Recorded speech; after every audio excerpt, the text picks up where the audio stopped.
Arresting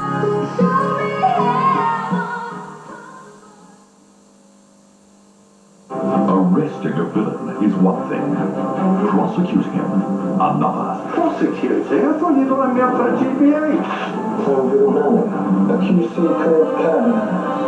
Working kids. What do you want? Mr. Gregson can be very generous. I intend to walk. You're a drugs dealer, Mr. Gregson. Scanner, you're nothing.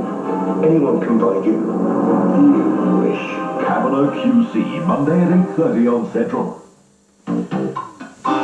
William Hurt and Kathleen Turner star in a story of passion and murder. Body Heat is our movie at 10:40 on Monday.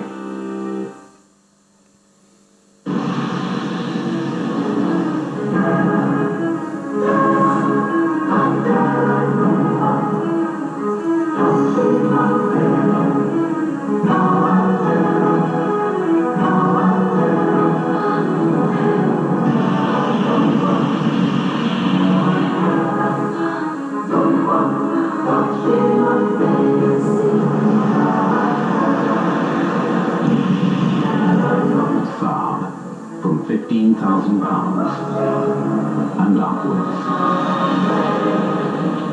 Saab, beyond the conventional. With BT, how much is a 10-minute call to Leicester this weekend? I ain't got a clue. About 50 pence. How much shit? 130. 50, 60 pence, won't it? Cheap rate weekend. A pound. Yeah, I suppose so, yeah, but I'll still say 60 pence. The actual cost is just 33p or less with one of BT's discount packages. Very cheap. Very good. Cheaper than petrol, isn't it? Very good price. I'll bring friends up more often. BT's discount packages could save you even more. Call free phone 0800 2222 99. Look out for Boxers, the video and magazine collection that really packs a punch, with hard-hitting action from legendary fighters like Ali, Duran and Sugar Ray Leonard. In issue 1, read how Ali beat Liston to claim the title, and how Tyson became the youngest heavyweight champion of all time. The collection grows into a fully comprehensive guide to boxing. Will you go the distance? Boxers, the fights, the facts, the action. Issue 1, special price $2.99. This isn't just for me. It started when I was a boy, and all those little people, and the makeup artists. And yet, no nonsense talking. What mortgage award goes to? The Derbyshire. Just award-winning mortgages. Thank you. You can be Derbyshire with the Derbyshire. She was Bugsy Siegel's girl, and he wasn't Bugsy Siegel. Well, this is very disappointing to me. You know? You can't be kidding me. I can't marry her. I'm marrying somebody else next week. This is crazy. This is what... A man is dead. I'll get pictures of him dead and you can pin him on the wall. Daddy, don't kill him. What the hell did he see in you in the first place? Too Hot to Handle, tonight at 10:05 on Central. An audience with Freddie Starr follows here on Central in 15 minutes. That's after the latest news.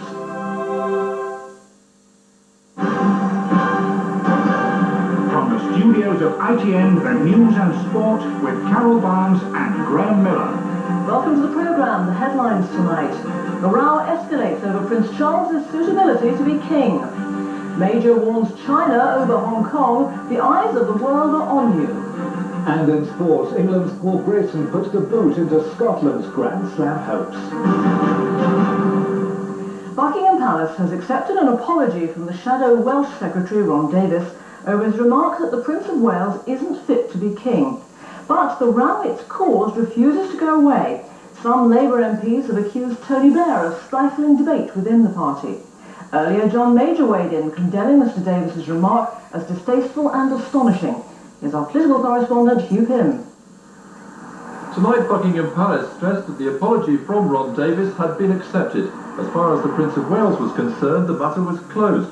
But John Major, earlier today in Bangkok, wasn't going to let it drop. The shadow Welsh Secretary's remarks were distasteful, he said, and reflected badly on Tony Blair. If he chooses to keep people who openly disagree with his policy and openly disagree with what the majority opinion is of people in the country, that is a matter for him. But although Mr Davis, under orders from the party leader, retracted his comments, His view that Prince Charles was not fit to be king seemed to strike a chord with party members and constituency officials. Well, I support his comments as such. I mean, he was expressing a personal view, and my views are personal ones, because I think I do happen to believe that the Prince of Wales is not a fit person to be a monarch. And one Labour MP defended Ron Davies. What he said was very similar to what Tony Blair said. Tony Blair attacked the idea that hereditary right should give you a place in Parliament, and Ron Davies said he thought a hereditary right shouldn't give you a place as head of state. And under fire from within the party as well as from the Tories, Labour's front bench has hit back tonight. Robin Cook reminding colleagues that Ron Davies had been in breach of shadow cabinet discipline, and accusing John Major of ignoring the convention that Prime Ministers do not try to score party political points when they're representing Britain's interests abroad. QPIM ITN, Westminster. John Major arrived in Hong Kong today and immediately issued a stark warning to China. He said the eyes of the world will be on the colony when Britain hands it over next year. Mr. Major was speaking at the start of the second leg of his tour of Southeast Asia. Our political editor Michael Brunson is with him. The moment the Prime Minister stepped off his plane from Bangkok, Hong Kong Governor Chris Patten at his side, banks of television cameras, photographers and reporters went into action. Within minutes, the Prime Minister was saying that no one should imagine that Britain's commitment to Hong Kong would suddenly disappear after China takes over in July next year. They're not suddenly going to be divorced, ignored, cut adrift when China assumes sovereignty. The eyes of the whole world are going to be on Hong Kong. At the Bangkok summit, Mr. Major had met the Chinese Prime Minister, Li Feng, and while the atmosphere was better than at previous meetings, there were still no promises for Mr. Major from the Chinese about, for example, the future of Hong Kong's democratically elected 60-member Legislative Council, LegCo. Hong Kong has just been celebrating the Chinese New Year, but with the handover of this remarkable place now less than 500 days away, Mr. Major is in the reassurance business. No one should imagine that Britain's interest in Hong Kong or commitment to Hong Kong is suddenly going to disappear. That emphatically is not going to be the case, and I should be wishing to discuss that and other matters during this particular visit. Some of Hong Kong's top politicians are already saying that Mr. Major's visit is a publicity exercise. Harsh words certainly will be exchanged while he's here. One reason why Mr. Major is insisting that his meeting with LegCo on Monday should be in private. Michael Brunson, ITN, Hong Kong. Gerry Adams has tonight condemned the government's decision not to invite Sinn Féin to preliminary talks on the peace process due to start on Monday. Mr. Adams described it as sadly indicative of the old, failed agenda of exclusion.